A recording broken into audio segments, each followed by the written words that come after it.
Thank you very much. Please welcome. Thank you so much. Thank you. Thank you, Mr. President. Let me first start by thanking you for hosting us. It feels so nice to be back in Nairobi, a city that I consider almost a second home, having been here so many times before. But let me also thank you for your vision, for your leadership, and for your commitment. You know, it's important to remind that Haiti is a country of 12 million people hostage to a handful of gang members, with half a population food insecure, with 600,000 displaced, with 70% of the health infrastructure that had collapsed. And this crisis came at a time when the world has its share of crisis. And you helped us tell the world that Haitian children are not less deserving than the others, and that Haitian men and women who are suffering deserve solidarity, and you led that fight with us. And today I think we're in a better place. You helped where others saw crisis, you saw opportunity and potential, and you voiced it in a very firm way, allowing for others to come together around Haiti.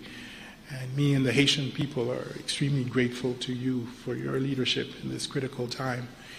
I also want to, of course, extend and convey the gratitude of the Haitian people to the Kenyan people for their commitment, engagement, and sacrifice. Today, you share with us not because you have extreme abundance, but because Kenyan people have made the determination that Haiti deserves their help and support, and they've stepped up in a very significant way. Let me also reiterate what you've said. The first deployments of Kenyan contingents in Haiti have been extremely helpful, useful, professional, committed.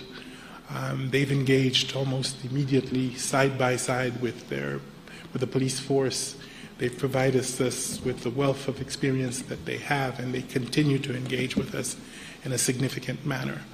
Early on in this process, you will recall that their doubters had thought that language would be a barrier.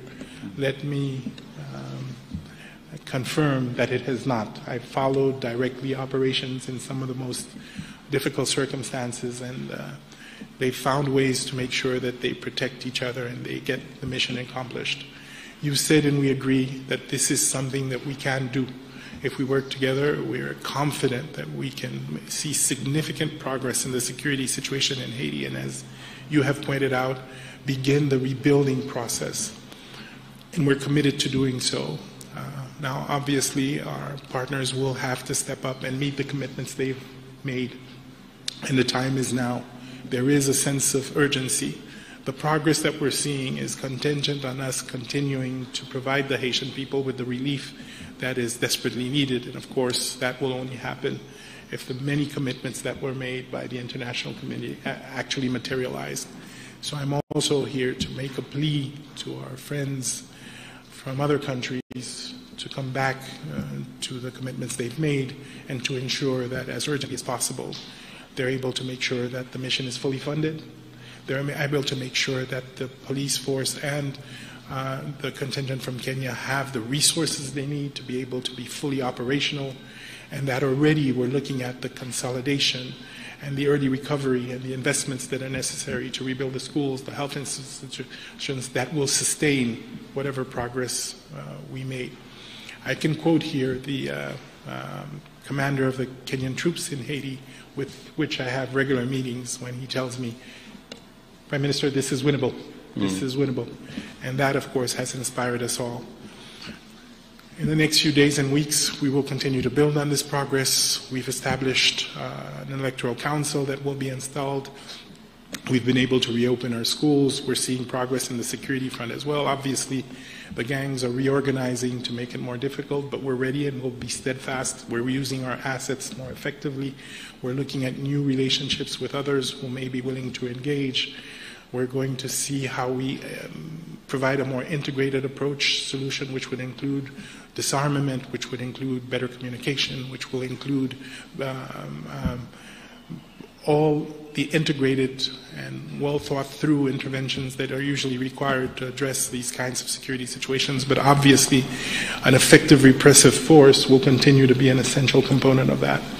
And let me tell you that just last week we had this incredible violent event led by a gang in the northern part of Port-au-Prince. And quickly, the police and the contingent were able to deploy by road within really virtually hours to make sure that the city in question was quickly protected and that we would have the appropriate level of response to make sure that we address the situation. So this is to say that the Haitian people now have hope in what can be achieved. It is, of course, a cautious optimism. They will expect us to do more, and they deserve more. They've suffered now for months. Hundreds of thousands still cannot go home. The infrastructure needs to be rebuilt very quickly, but they trust that the government and its partners are doing the right things, and of course, with the presence of the force, they can start to see a light at the end of the tunnel, and that I think we need to build on as quickly as possible. So again, thank you, Excellency, and please do convey through you our gratitude to the Kenyan people for that act of solidarity. And I can tell you that it will not be lost. Thank you very much. With your permission, we'll take a few questions. Members of the press, if we may start with your name, the media house you represent. Then let's stick to one question so that we may open up for more. We'll start with Joy from Al Jazeera, then we'll follow suit. Joy from Al Jazeera. Thank you very much, Prime Minister and Your Excellency President Ruto. Our question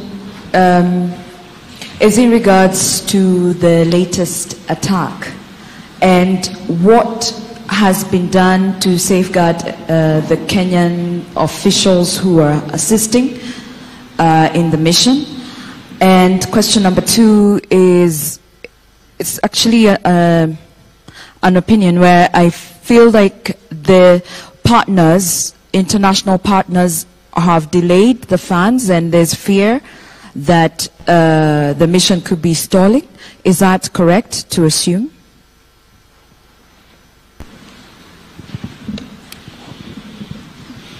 I think I'll allow, okay, do we take another question? Okay. Thank you very much, Rose Buchanan from AFP. So alongside the 600 further officers, will Kenya or members of the international community be supplying additional or improved equipment for the force already present in Haiti?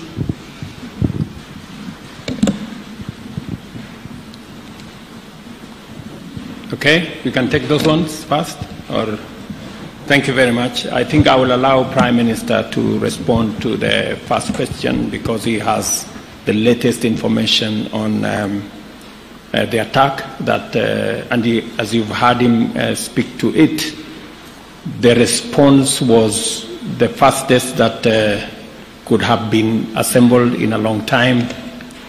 As we talk, both the Haitian police who are doing a wonderful job alongside our multinational security support mission of officers from Kenya are already in that region. I'm informed that it's a region 2 hours drive from Port-au-Prince, a region that for a very long time has been held hostage by criminals and gangs. But today we have a foothold and a footprint of both the Asian police and the Kenyan contingent in that place. As to your question as to what is being done, I think everything is being done to make sure that we minimize casualties of both our security men and civilians, even as we deal with the criminals. And on the question from FP on what additional is being done, Prime Minister just came out of UAE, who have committed to support this mission. El Salvador, as I told you, on the 3rd, which is just a week ago, also signed in to provide capabilities for the support for the multinational security mission. There are other consultations that are going on. Additional equipment have been provided. Additional air support has been provided thanks to Prime Minister's goodwill and coordination. So there is a lot more that is happening. Yes, we can do more, and the partners need to step up. That is correct. We have commitments that have been made by